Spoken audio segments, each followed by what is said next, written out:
Turo is making it harder than ever to passively scale a Turo fleet. With a higher emphasis on reviews, all-star host status, and thus power host status getting harder to achieve, and a market that in some cities throughout the country is oversaturated, it is more important than ever to make sure that you're paying attention to the details if you're someone who is starting and scaling a Turo fleet. And you need to make sure that you have the proper systems and processes in place, regardless of whether you're managing your fleet actively or passively. In this video, I'm going to be breaking down some of the most important things that you need to keep in mind if you are scaling your fleet in 2025, while also keeping in mind that not everybody does or wants to do Turo full-time, and also keeping in mind the strict policies that Turo has implemented that ultimately make life a little bit more difficult for Turo hosts. Now, before we dive in, I do want to remind you guys that my course, the Car Sharing Masterclass, is on sale until tomorrow, December 31st. So if you want to check that out, you can use the code Christmas225 to get $225 off. This is something I've talked about a lot on my channel in recent years, and in part, it's because of the fact that my channel really focuses on cheap cars.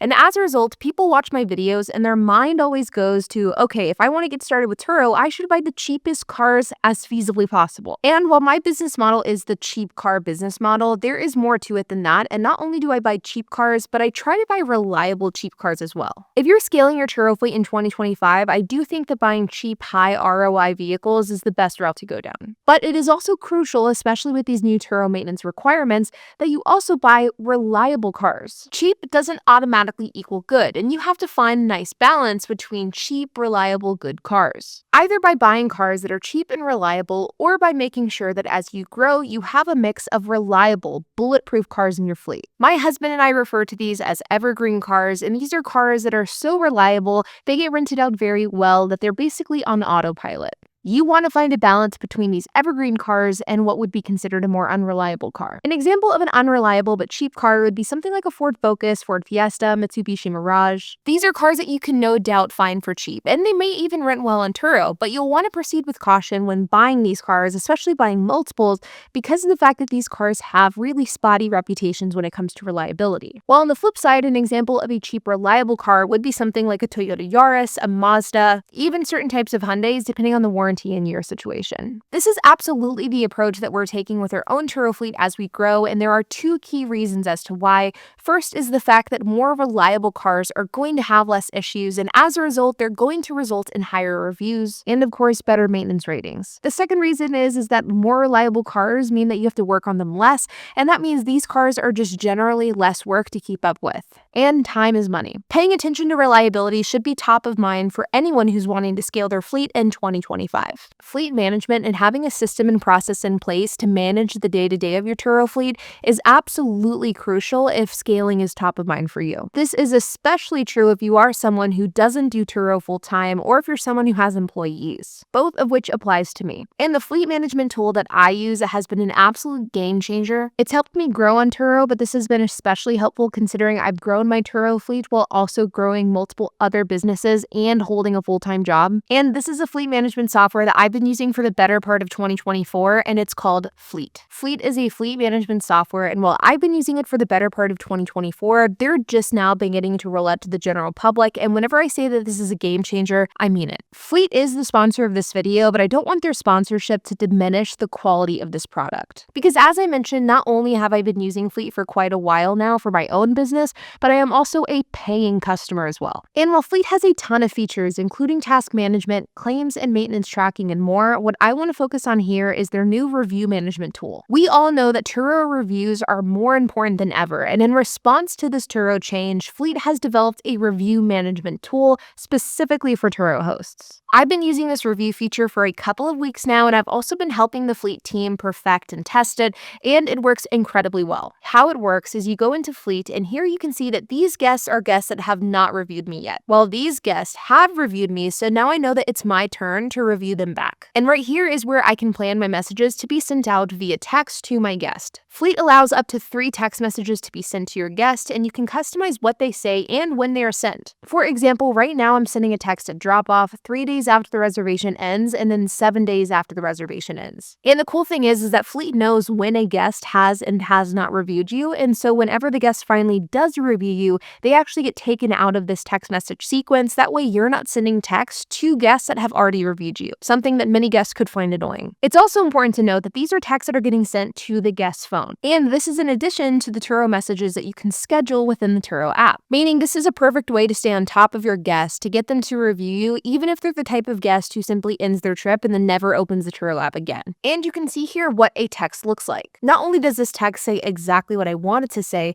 but it also provides a link to the reservation. That way the guest can easily navigate to it in order to leave you a review. Fleet is offering this review management tool to my YouTube viewers for an exclusive discount. It's even lower if you're a member of the Car Sharing Masterclass. And you can check this out for yourself by clicking the link down in the description below. I truly cannot recommend Fleet enough if scaling is on your mind. I think a lot of Turo hosts get lost in the numbers of a Turo fleet, and by numbers, I mean fleet count. You may see a host who has 30 cars, and you see another host who has 60 cars, and you may assume that the 60-car host is making more, and they may be, but they may not be. Turo is a margin game, and over the years, I've seen a lot of hosts, and even occasionally myself, chase the next car or the next milestone when their operations need to be addressed, or there are cars that aren't running smoothly, or there needs to be improvement to their own fleet. Everyone has their own way of doing Turo, and I don't want this video to be a video about the right or wrong way to go about it, but I do think that if scaling is on your mind, focusing on quality over quantity is important. I'd rather have less cars that make more per car than have more cars that ultimately make less. And a few different ways that you can go about accomplishing this is potentially spending more money to get a higher quality car. For example, this goes back to what I was talking about earlier.